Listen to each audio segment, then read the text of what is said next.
കോട്ടയത്തേക്ക് പോകാം. അവിടെ തീക്കോയി പഞ്ചായത്തിൽ മലമേലിൽ താമസിച്ചിരുന്ന ബിനോയുടെ വീടിരുന്ന സ്ഥലത്താണ് ഉരുൾപൊട്ടി തുടങ്ങിയത്. ബിനോയുടെ വീടും പറമ്പുമൊക്കെ പൂർണ്ണമായും ഉരുളെടുത്തു. ഇന്ന് അവിടെ ചെന്നാൽ വീടുണ്ടായിരുന്നു എന്നുള്ളതിന് ആകെയുള്ളൊരു തെളിവ് കയറിപ്പോകുന്ന വഴിയിൽ ചിതറിക്കിടക്കുന്ന ചില ചളുങ്ങിയ പാത്രങ്ങൾ മാത്രമാണ്. റംഷാദ് സിപ്പി തയ്യാറാക്കിയ റിപ്പോർട്ടുകൾ. ഞാനിപ്പോൾ നിൽക്കുന്നത് കോട്ടയം ജില്ലയിലെ തീക്കോയി പഞ്ചായത്തിൽ മലമേൽ എന്ന് പറയുന്ന ഒരു സ്ഥലത്താണ്. എനിക്ക് പിറകിലേക്ക് പ്രേക്ഷകർക്ക് കാണാം വീടിരുന്ന ഒരു സ്ഥലമാണ്. ഇന്നിപ്പോൾ അവിടെ വീടുണ്ടായിരുന്നു എന്ന് നമുക്ക് പറഞ്ഞാൽ പോലും വിശ്വസിക്കാൻ പറ്റാത്ത നിലയിലാണ് ഇവിടെ കാര്യങ്ങൾ ഉള്ളത്.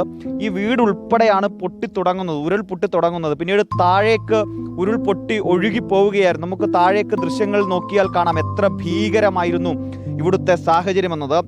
ഇവിടെ 31-ാം തീയതി രാത്രിയാണ് ഈ സംഭവം നടക്കുന്നത്. ഈ വീട്ടിലുണ്ടായിരുന്ന ആളുകളെല്ലാം എന്തോ ഭാഗ്യം കൊണ്ട് അവർക്കൊരു സംശയം തോന്നിയത് കൊണ്ടാണ് തൊട്ടടുത്ത വീട്ടിലേക്ക് മാറിയത്. ഇവിടുന്ന് ഒരു 100 മീറ്റർ അപ്പുറം എത്തിയപ്പോഴേക്കും ഇവിടെ ഉരുൾപൊട്ടി എന്നതാണ് ഈ പരിസരത്തുള്ള ആളുകൾ നമ്മളോട് പറയുന്നത്. മലമടക്കിന്റെ മുകളിൽ, ഒരു മലയുടെ മുകളിലുള്ള ഒരു സ്ഥലമാണ്. ഇവിടെ പ്രേക്ഷകർക്ക് നോക്കിയാൽ കാണാം ഇവർ വീട്ടിൽ ഉപയോഗിച്ചിരുന്ന ചില പാത്രങ്ങൾ, അതിൻ്റെയൊക്കെ ഷേപ്പ് തന്നെ മാറിപ്പോയിട്ടുണ്ട്. ചില പാത്രങ്ങൾ, സാധനങ്ങൾ, അങ്ങനെ അല്ലറ ചില്ലറ സാധനങ്ങൾ മാത്രമാണ് ഇവിടെ അവശേഷിച്ചിരിക്കുന്നത്. എന്ന് മാത്രമല്ല ഈ വീട് കെട്ടാൻ ഇവർ ഉപയോഗിച്ച കല്ലുകളാണ് ഓരോന്നും പറക്കി മാറ്റിവെച്ച നിലയിൽ, അത്രയും ഭീകരമായ നിലയിലാണ് ആ വീട് തകർത്ത് കളഞ്ഞത് എന്നതാണ്.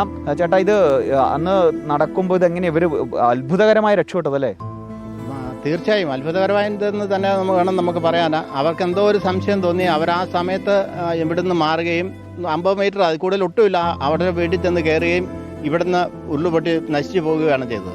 വീടിരുന്നത് ഇത് മിറ്റമാണ്. മിറ്റത്തിൻ്റെ ഈ സൈഡിൽ നിന്ന് ഇത് വീടിരുന്ന ഭാഗം. അത്രയും ആ വീടിരുന്നിടത്തു നിന്ന് പൊട്ടി. എന്നാൽ മിറ്റയുടെ ഇരിപ്പുകൊണ്ട് വീട് കംപ്ലീറ്റ് ഒഴുക്കിക്കൊണ്ട് പോവുകയാണ് ചെയ്തത്. അത് പിന്നെ ഇവിടുന്ന് പോയിട്ട് താഴെ മെയിൻ റോഡ് സഹിതമാണ് പോയിരിക്കുന്നത്.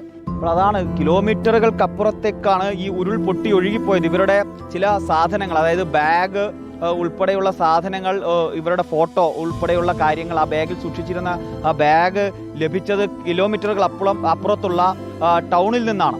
അപ്പോൾ നമുക്കതിൻ്റെ ഒരു ഭീകരത മനസ്സിലാവും. ഇത്രയും ഭീകരമായ ഒരു കാഴ്ചയായിരുന്നു. പക്ഷേ അന്ന് ഈ ഉരുൾ പൊട്ടിയ ദിവസങ്ങളിൽ ഇവിടെ മാധ്യമപ്രവർത്തകർക്കോ മറ്റാർക്കെങ്കിലും ഒക്കെ എത്താൻ പറ്റുന്ന ഒരു സാഹചര്യം ഉണ്ടായിരുന്നില്ല എന്നത് കൂടിയാണ് ഇതിൽ ഏറ്റവും പ്രധാനപ്പെട്ട ഒരു കാര്യം. ഇന്ന് വെള്ളമൊക്കെ ഇറങ്ങി നമുക്കിങ്ങോട്ട് കടന്നു വരാൻ പറ്റുന്നൊരു സാഹചര്യം ഒരുങ്ങിയപ്പോഴാണ് നമ്മളിവിടെ എത്തിച്ചേർന്നത്. ഇതിൽ എനിക്ക് പിന്നിലേക്ക് നോക്കുമ്പോൾ തന്നെ പ്രേക്ഷകർക്ക് അതിൻ്റെ ഒരു ഭീകരത മനസ്സിലാകുന്നുണ്ടെന്നാണ് നമ്മൾ കരുതുന്നത്. അത്രയും ഒരു വലിയ ഒരു ദുരന്തമായിരുന്നു ഇവിടെ സംഭവിച്ചത്. പക്ഷേ ഭാഗ്യം കൊണ്ട് ജീവന് ഒരു ഹാനി സംഭവിച്ചില്ല എന്നത് മാത്രമാണ്.